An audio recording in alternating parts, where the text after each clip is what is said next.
Bien le bonjour à toutes, bien le bonjour à tous, c'est Alex, j'espère que vous allez bien et je vous retrouve aujourd'hui pour le déballage et la prise en main du Samsung Galaxy S6 plus Edge plus, c'est très difficile à dire. Je vous mets au défi de le dire rapidement, hein, c'est un peu comme je suis passé chez Soch, c'est très chiant à dire et très compliqué.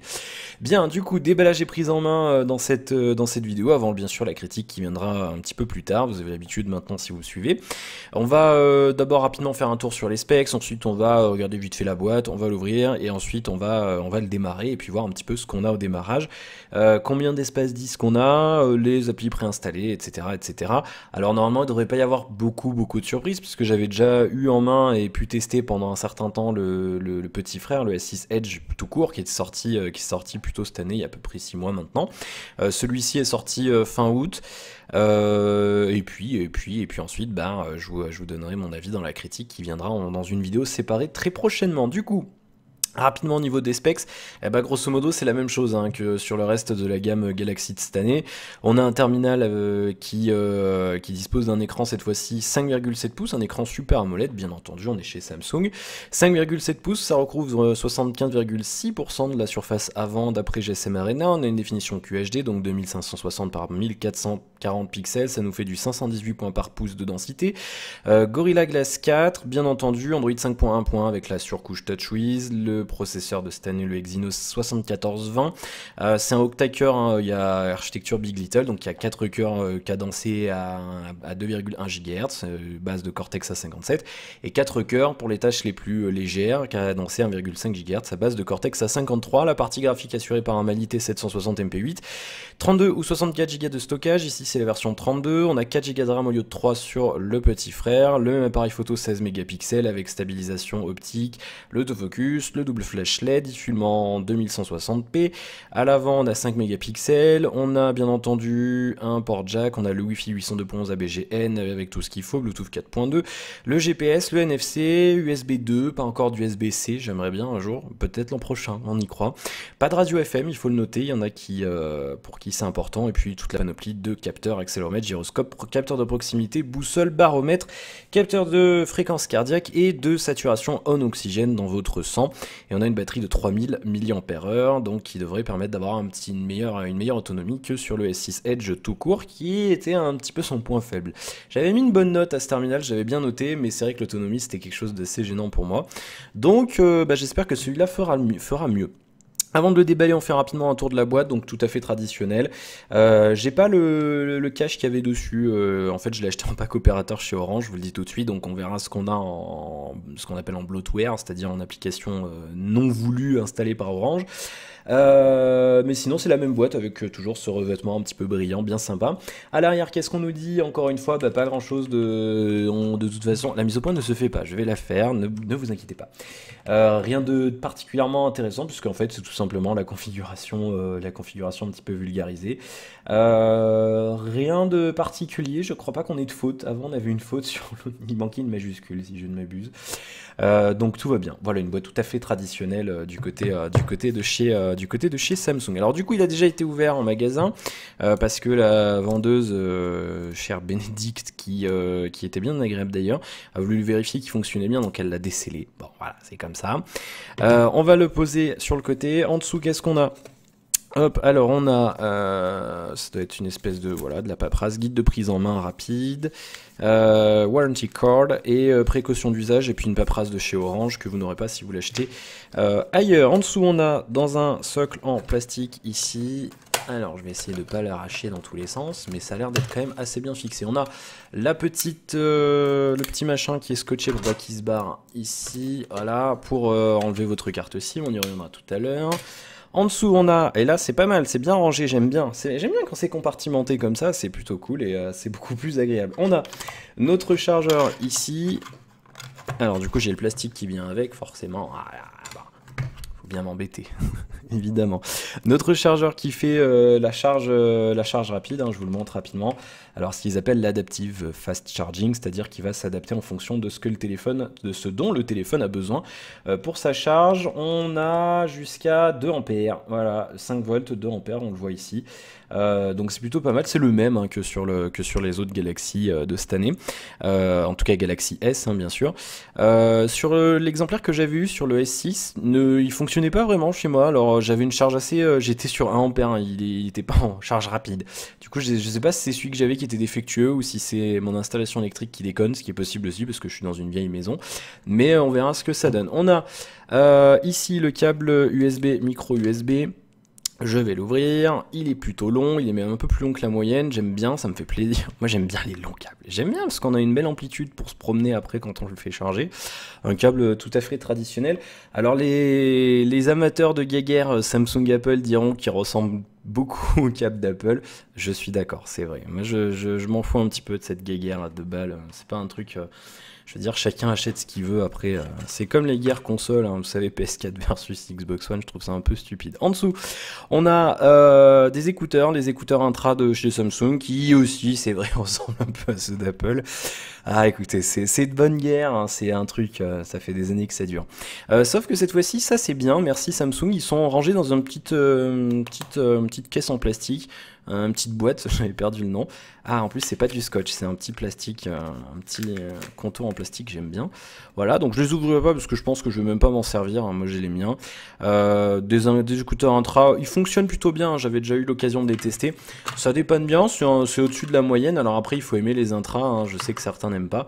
Donc bien entendu, il faut aimer, il faut aimer, sinon bah, il faudra vous en procurer d'autres. Bien, donc une boîte tout à fait traditionnelle.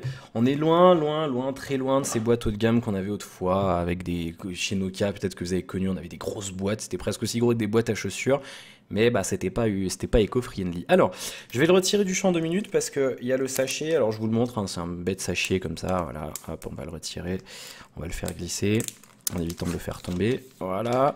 Et je vais le retirer parce qu'on a Samsung a encore eu l'intelligence de coller l'étiquette avec le numéro IMEI sur l'arrière du téléphone, voilà, histoire de nous laisser une belle petite trace. Toi aussi aimes ton morceau de colle laissé par l'étiquette de l'IMEI. Merci Samsung, c'est sympa, vous auriez pu la coller sur le... Pourquoi vous le collez pas là-dessus? Je sais pas, mais enfin bon... Enfin bon bref, qu'est-ce que vous voulez que je vous dise? La logique. Bien, du coup je l'ai pris en or cette fois. Bah en fait... Pourquoi? Parce qu'il y avait plus de noir en magasin et j'avais pas envie de revenir. Et dans tous les cas, en fait, la Bénédicte là de chez Orange à Issoire, je sais pas, des fois qu'elle tombe sur ma vidéo, elle me l'a montré. Elle m'a dit oui, en fait, ça fait pas très bling bling. Et en effet, c'est vrai que la couleur or ressort pas vraiment, donc ça reste pas, voilà, je veux dire, ça fait pas bling bling. Donc si vous hésitez, bah hésitez pas à essayer d'aller le voir en magasin. Mais c'est vrai que la couleur est pas vraiment, j'avais un doute, mais franchement non, ça va. C'est tout à fait traditionnel, tout à fait convenable, donc pas de problème. Bien. Du coup, première prise en main rapide. Alors, vous en souvenez, hein, si vous avez vu ma critique sur le S6, j'avais dit que c'était un aimant à trace de doigt, et vous voyez, ben c'est déjà le cas. Bon, c'est pas bien grave. Allez. Première prise en main, plutôt agréable.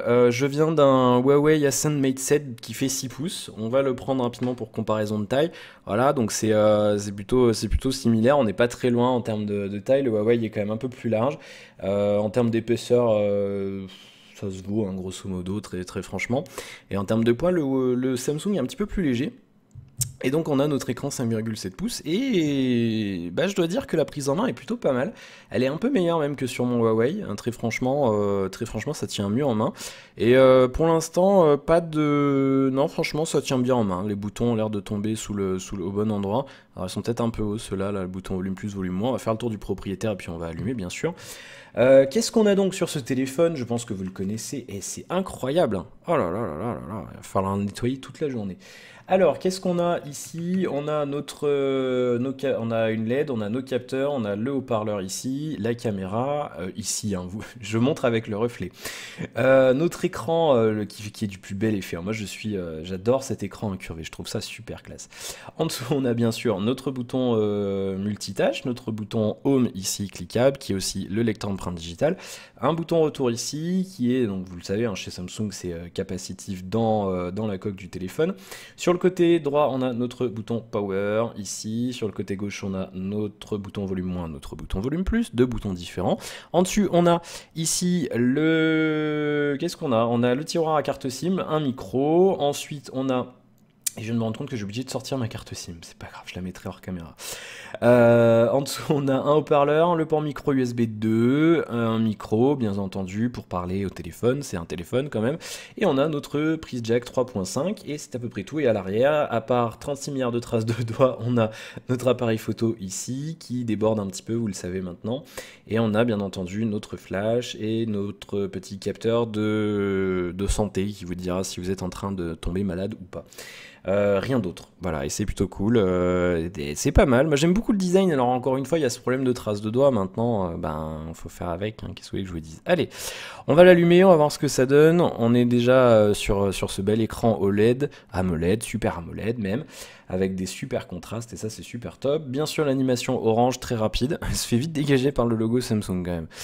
Bon, j'espère qu'il n'y a pas trop de saloperies chez Orange. Maintenant, je pense quand même que ça s'est un petit peu amélioré. Ah, déjà sur français, ça fait plaisir. Suivant, on va y aller. Voilà, le Wi-Fi, je me connecterai plus tard. J'espère que je peux le passer, oui. Ensuite, contrat utilisateur final. La luminosité est très élevée. Je suis désolé, malheureusement, je ne peux pas la baisser pour l'instant. Je vais essayer de m'approcher. J'espère que ça va... Non, en plus, la caméra... Et tu fais la gueule ou quoi, la caméra? Bon bah écoutez, désolé, la caméra ne veut pas régler. Blablabla, suivant, accepter, on va voir un petit peu ce qu'on nous dit, je réglerai ça plus tard, c'est pas un problème. Une méthode de verrouillage d'écran, on le fera plus tard. Ignorer quand même.